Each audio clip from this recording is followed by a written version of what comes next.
Hi, everyone. This is Josh Hoffman, and welcome to another episode of the Masters in Marketing Agency podcast. Today, I have Laura Meyer, the founder and CEO of Envision Horizons, a leading e-commerce agency specialized in Amazon and Walmart.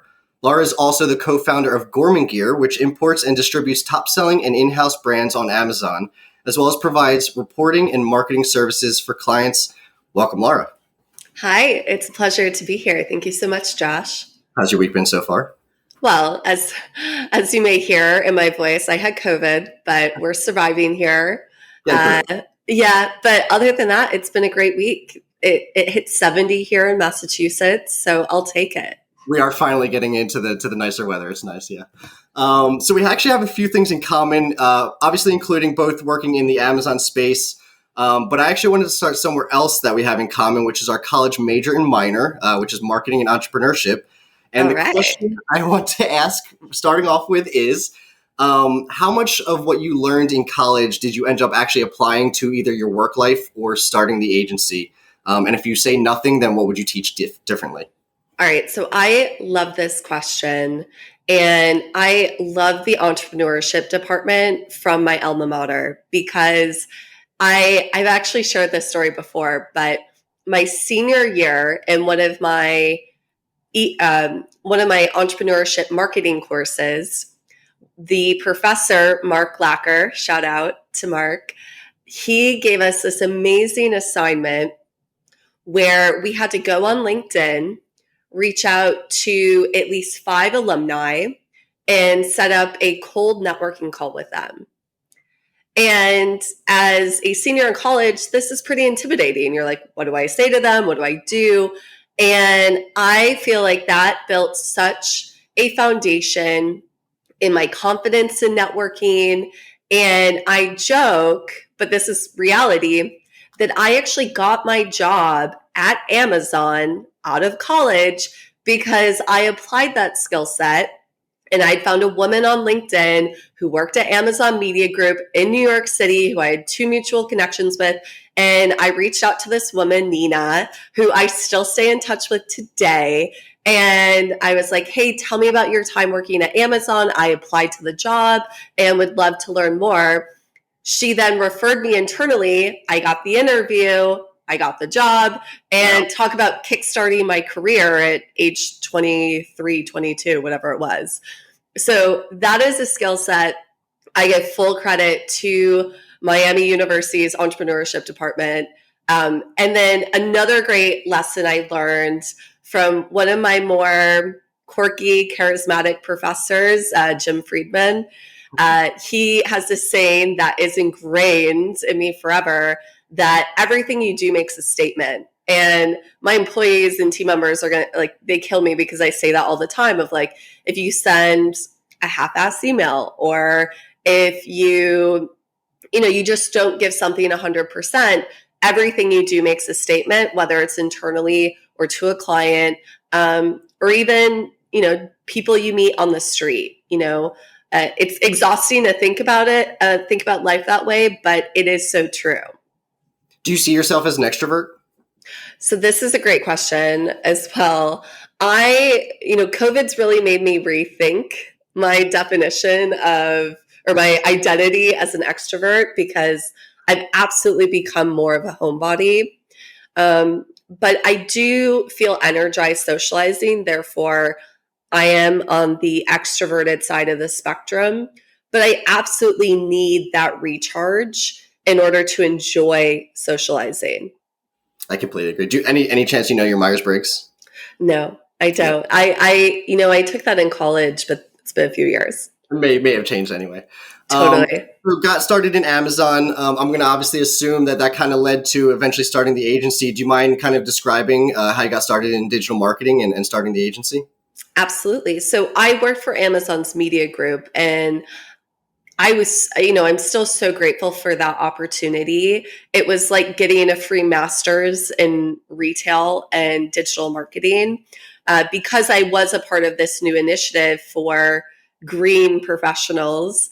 And Amazon did this very intensive 6-month training before we were even making them money. So thank you, Amazon. I guess you're getting your ROI on it now that I have this agency.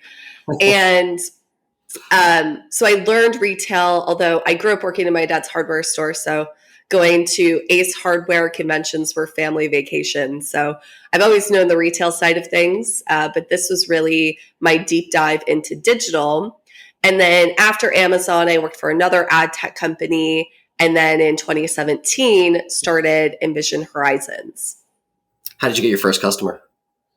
Oh, okay. So I had some early first customers that, in reality weren't like real customers. At 25 years old, I had some learning curves of identifying what makes a good client. And I did end up getting my first, quote, real client through networking. Once again, going back to the earlier story of learning how to network my senior year of college. And I think most agencies see this. It's very relationship driven. And, shout out to Aura Organics, who was really my first real customer, and they took a chance on me. And they, we ended up working with them, I think like 2.5 years, and we're able to build a great business. So really thankful to them. Your shout outs are great. We'll hopefully get it all. We'll make them happy. Maybe they come across it. Yeah. But, exactly. I'm very thankful for the people along the way. I know. I think it's great that you're giving them credit. You actually mentioned good client. What would you then separate as a good client versus, I don't know if you want to call them a bad client or a client that takes too much time kind of thing? How would you break that down?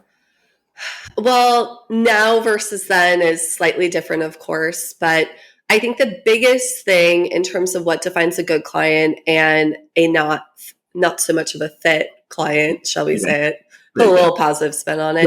That's much better. Is really, do they see my business and my team as an extension versus just a vendor? The analogy of like, if they're just trying to wring us out like a towel and get every dollar's worth from us, then they're a toxic partner. If they see us as wanting to build our business as well as their business, and it's this mutually beneficial relationship, amazing. Like those are our strongest partnerships. Those are the partnerships we've been able to do the most work for.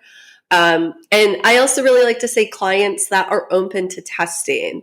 A big red flag for me when I get on sales calls is if they spend the first 5 minutes complaining about Amazon and how much they hate Amazon. And I'm like, I can't fix Amazon. Okay. I'm here to help you navigate it. But if you're not on board of making this a great channel for you, this is not going to be a great partnership for me either.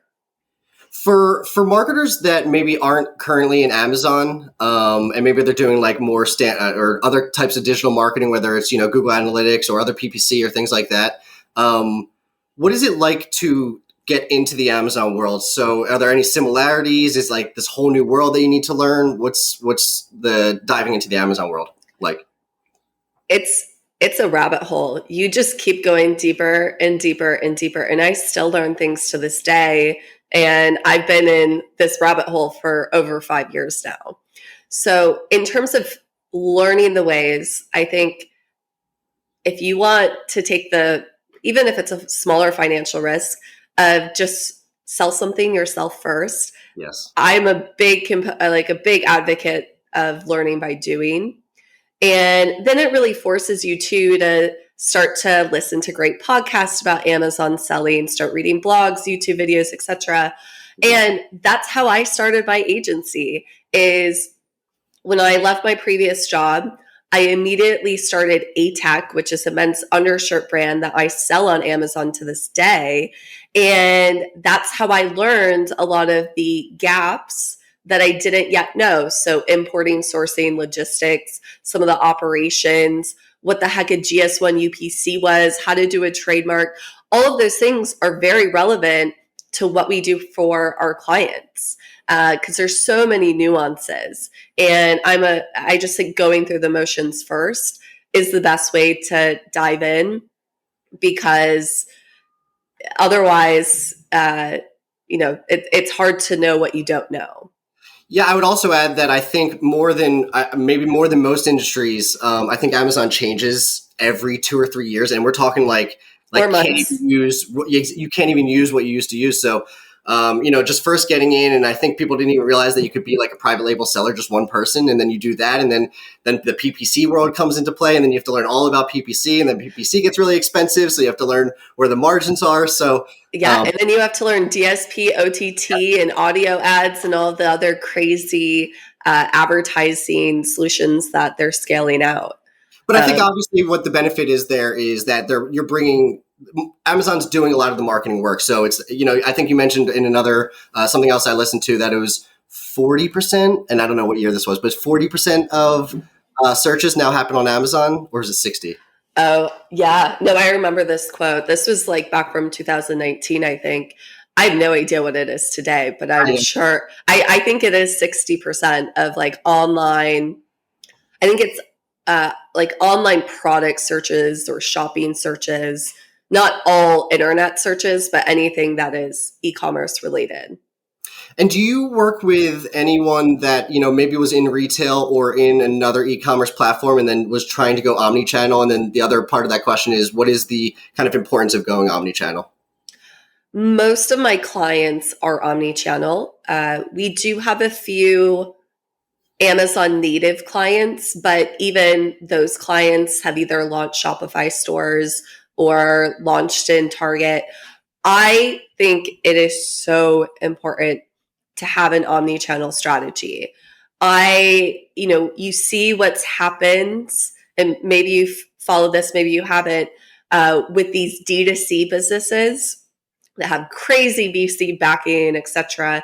And the changing landscape of what happened with Facebook and the tracking and iOS 14 and so forth, they can't be on just their D2C now because it's way too expensive. And I honestly believe they're leaving money on the table. I've seen from some of our clients that when their business grows with Target, their business also grows on Amazon because I actually really love Target as a retail partner for a lot of brands. And, I've also seen this with Sephora brands, with Ulta brands. I haven't seen it as much with Walmart, to be honest, but Walmart's so big anyways, that having that omni-channel presence is just a great brand building exercise. Oftentimes, Target or Nordstrom or some of these other retailers, they're a very small percent of the total revenue for brands, but just having that notoriety of being there and that shelf space, I think can do wonders for brands when done correctly. Maybe this is a bad question, but would you say, is there any difference between when you're branding for retail versus e-commerce? Another great question. I think that there's a major shift with packaging design and branding right now. I actually have been advising a lot of our clients more recently to try and avoid white packaging because in the SERP background is white. You get lost in the shuffle, right? It's not very eye-catching. Now, there are creative kind of graphic design things you can do, like playing with the shadowing, making sure that you have really bold font. And another thing that I've seen as a trend that I think is great is more simplistic packaging that's designed for e-commerce. Because if you think back to kind of more brick and mortar packaging, there's a lot of information there because they have to tell the value proposition of the product on the bottle, on the packaging. In e-commerce, you can highlight all of those product value propositions on the product detail page. And what's actually really important is that the packaging says what the heck the product is. And it's like a billboard and not a pamphlet for the product. No, that completely makes sense. I never even thought about it like that. Tying to not only this omni-channel approach, but just you mentioned kind of testing and making sure that you have customers that like testing, which is obviously more on like the data and reporting side. And I know that's something that you have focused on very specifically with your firm. So do you mind kind of talking about the data and reporting side of your business? Absolutely. So about 2.5 years ago, we started My Horizons, which is our Amazon analytics platform. And for one, I've been pro Seller Central from the very beginning because I think it's so important. And the beauty of the digital world is that you have more data and you can make more informed decisions with the data. So we started My Horizons really back in like 2018. It started in an Excel spreadsheet. Now it's this beautiful platform. We're actually releasing the 2.0 version of it next week. It's in testing right now. So super exciting. And, through it, we track things like lifetime value of the customer, repurchase rates, average order values, purchase combinations, profitability, by specific product or by ASIN. And with Amazon, there's over 80 reports that you can technically download from Seller Central. No one has time to do that and build the pivot tables and try and find either what's wrong with the business, opportunity. And I felt it was very important for my agency to be able to automate that as much as we can so that we can provide the most value to our clients as possible. So that's how My Horizon started. And then what we're really focused on is showing trends in data is great, but it's very one-dimensional. We want to be three-dimensional in that here's the trends, here's an explanation as to why this trend occurred, and here's what to do about it. And that's what we're designing with the SaaS version of My Horizon. So for the last 2.5, 3 years, the agency's been using this platform. Now we're releasing it publicly as almost like a self-service option for either emerging brands or larger brands or even other agencies. We're very competitive friendly, shall we say, right? We're all working through the same issues. So that's what's quote on the horizons for the next few weeks. I think we might have mentioned this prior to the call, but I think QueryStack's the company that we actually just got acquired. Yeah. We did automated reporting as well. And actually our founder, the way it all started is she had very similar. She ran her own agency and she was tired of downloading all the reports, and then we automated the whole process. So yes, we speak the same game there. Yeah. I mean, it's so much work. And look, Amazon requires so much time and bandwidth to do it correctly that the last thing you want to do is either yourself or a team member have to go spend 5 to 6 hours to try and figure out some issue. Save yourself the time, save yourself the bandwidth. Even if you are leveraging, virtual assistants overseas, that's still time and money that could be applied in working on your business versus in your business. I love that phrase. Yeah, and I would actually add to that I think that's really the important of especially marketing agencies in general, but especially Amazon agencies, where I think it's such specific knowledge that it's really hard to maybe find like that one person out there if you wanted to pull them in-house. And I think it just makes sense to you. I mean, it's always a build by kind of conversation, but I think it usually makes sense to go to an agency because they have this entire team that, it's not like you can hire, or it would even make sense to hire 5 people in-house. However, you can have, 30 people with an agency. So I always think that Amazon is just so specific that it always helps going with an agency as opposed to trying to do it in-house. But what do you think? Just holding on the reporting and the data side, what do you think most people do wrong with data? Oh, I've never really thought about this too intensely, but I think the big thing with data is just not knowing what you're looking for, right? And that goes back to finding a platform that gives good actionable insights. Is if you're not super knowledgeable on Amazon, you're going to look at the obvious. You're going to look at sales. You're going to look at advertising performance. Where I think a lot of maybe more novice or even just too busy of e-com or brand managers maybe fall short with data is really studying SEO data, studying your organic rankings, studying your keyword indexing. That I think is really a silent influencer to your success overall on the platform. And then, the thing that always drives us nuts is when Amazon does like a wrong pricing error or some suppression. And if you're not super familiar with the Amazon platform or Seller Central UI, knowing where to look, like the brand health, or do you look at stranded inventory? Because you could be losing a lot of sales for some weird reason that Amazon flagged. What tools do you use besides your own tools? Great question. We use Helium 10. We use Jungle Scout. We've been doing some testing with PickFu for more A/B testing of imagery. And then there's some other smaller things that we use. I'd honestly have to check my SaaS invoices for the month because my team mostly makes those decisions. Why Helium 10 and Jungle Scout? Do you get something different from both of them?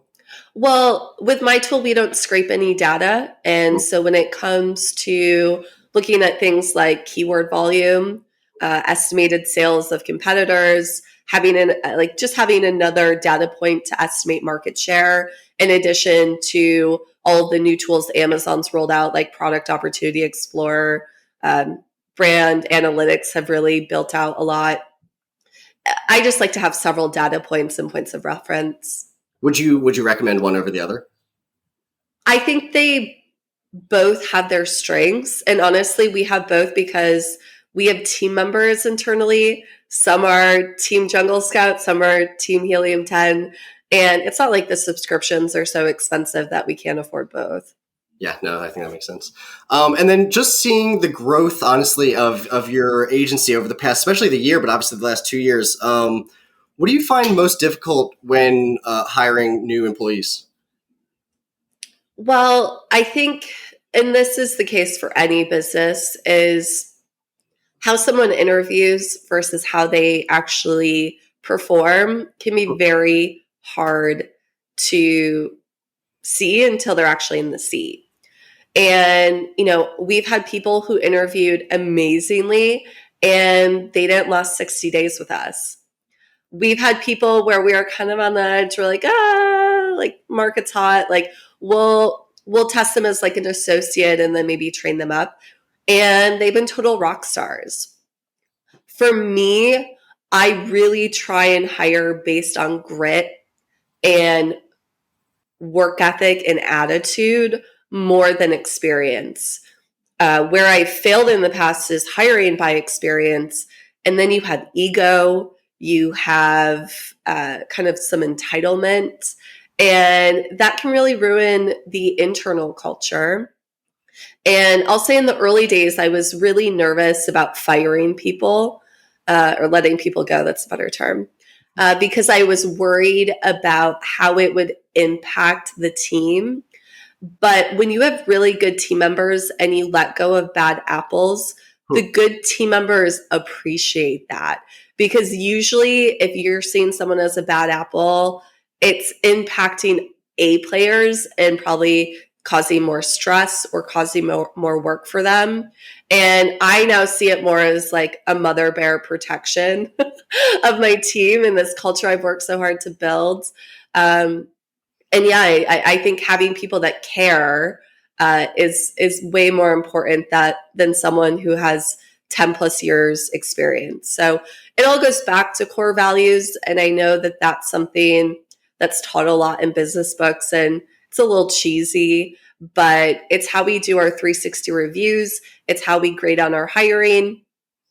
One thing that's been really tricky is we've always wanted and had presentations as a part of our hiring process. And in the last 6 months, I think we've lost good talent because of that, because other companies are moving so much faster and they're not requiring good prospects to do work. And I've been conflicted on this because in the early days, we hired people without projects. And then that first week, you see them put together a agenda or a report for a client and you're like, oh no. Like, there's spelling errors, there's grammatical errors. What did I do? As And you think that if had they done a project before, you may have caught that. However, definitely, time. definitely. So this is a catch-22 situation right now, where what we've done is we've gone softer on the requirements for the presentation of, like, put together some thoughts and talk us through this prompt versus put together 10 slides. No, I think that totally makes sense, and I guess it is totally a catch-22, and it's whichever side you kind of want to take advantage of. Yeah. As we come up to the end, I just have a few more questions. First one is any just quick like books that you would recommend, either on marketing, Amazon, anything, even business. Okay, I'm gonna pull up my Audible account right now. So I Yes, do audio books because I have a 1.5-year-old. So that I'm podcast that too as well. Then yeah, I'm on the move. So the book I most recently finished, this is not like an Amazon or marketing book, but I found it fascinating. Is called Cultish by Amanda Montell. It's all about cults, but it talks about like the cultistness is a word, of like multi-level marketing companies, oh, about group fitness, but it also goes about like the crazy suicide cults as well. So warning there. But as a marketer, I'm fascinated, right? Because I work with cult beauty brands, and like it talks about how with cults and even like Silicon Valley startup mentality of like it's us versus them. That's very much a big cult thing. There's a whole section on Scientology, which I'm a little, kind of fascinated by that whole concept too. So that's a great one. I just started on the 5 dysfunctions of a team. mm-hmm. It's a little dry, but it's Oh, I good. love books, so you can get me with all that. Okay.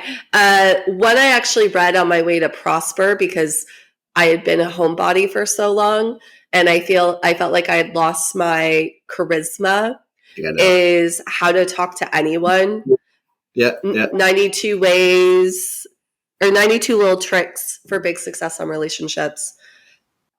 Let's see. I'm trying to think of the more recent ones I finished. I did read The Ride of a Lifetime about the former CEO of Disney. That one was interesting. One of the books I read years ago that I don't see this must be in a different library. Um, I'm blanking on the name of it, but it's from the founder of Blackstone and his whole career journey. And that's really fascinating.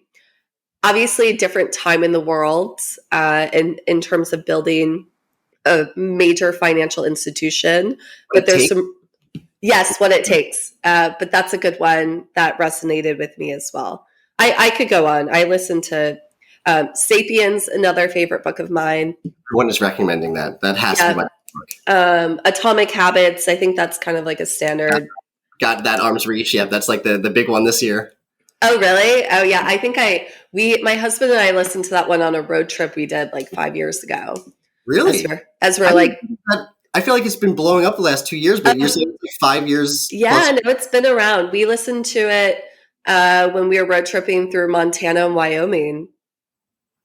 I'm going up there soon. I'm Or excited. maybe actually no, this was our road trip in Oregon. It was Sapiens we listened to on the Montana road trip. You're like, I kid you not, you're like the fourth person in the last 2 weeks to recommend Sapiens. So Yeah, I uh, guess that one's resurfacing too. Oh, also another one I just finished, sorry, is oh, Quiet. what This was it? one, it's called Quiet. It's about the power of introverts in a world that can't stop talking. So I am married to an introvert. And as a business leader, I have introverted team members too. And it just talks about how, especially the American society, is so built on rewarding the extroverted way of life, and how we really should praise what introverts bring to our society as well, and how to embrace their strengths. Tim Ferriss talks about that book fairly often. Oh, he He's does. Okay. pretty good at that. If you had to teach something to other marketers, what would it be? Well, I guess in the theme of the book I just mentioned, I think listening is huge. And I think there's a lot of marketers and sales reps that do more talking than listening. And that's how you learn what you should be saying to your audience and how to acquire that audience. So I think that is a really powerful skill set. And active listening is something we do trainings on with our own client services team. And actually, in the early days, I used to use this software called Uber Conference. I don't even know if they're around anymore, but it would give you a breakdown of every person's time that they were speaking. And I used to really encourage my team that you want the client to talk more than you. Yeah, we used Uber Conference in the beginning too. I don't know what happened to that. Google, Zoom. Zoom, yeah.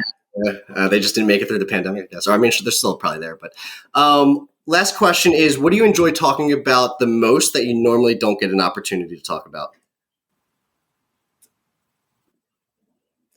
I do always like talking about bootstrapping and the unsexy side of entrepreneurship.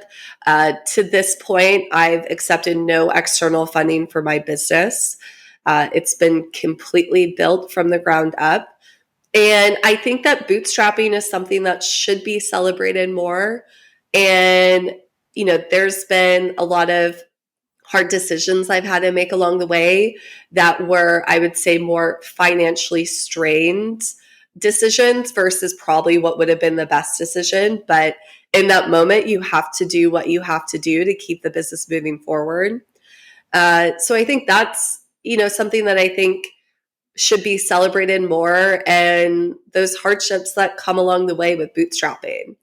It's not sexy at all. No, and I actually think that you sometimes get more creative without a larger budget, and that actually can turn out to be a better result in the end when you're kind of constrained on those resources. So, look, today, now that I have a profitable business, my software is launching, and I still don't have to answer to anyone, I'm feeling like it's worth it. But probably in those moments where, I'm stressing because I just paid taxes and I have payroll due, and I'm like, how the heck am I going to make payroll?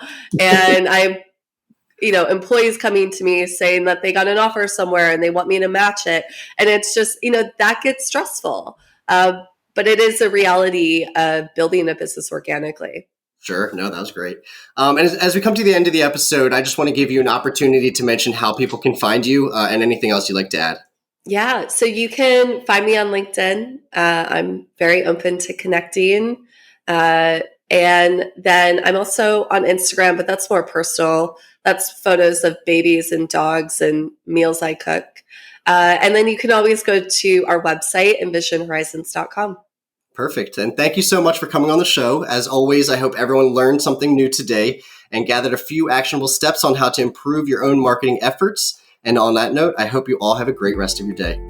Thanks for listening to the Masters in Marketing Agency podcast. I hope you got a ton of value out of this episode. And before we go, I just want to thank our sponsors, DevNoodle. DevNoodle provides marketing agencies with the ability to offer their clients unlimited website design, build, and management services with fixed monthly plans. If website design, development, and maintenance is holding your agency back from growing, please reach out to us at devnoodle.com, where we make websites easy for you and easy for your clients. devnoodle.com.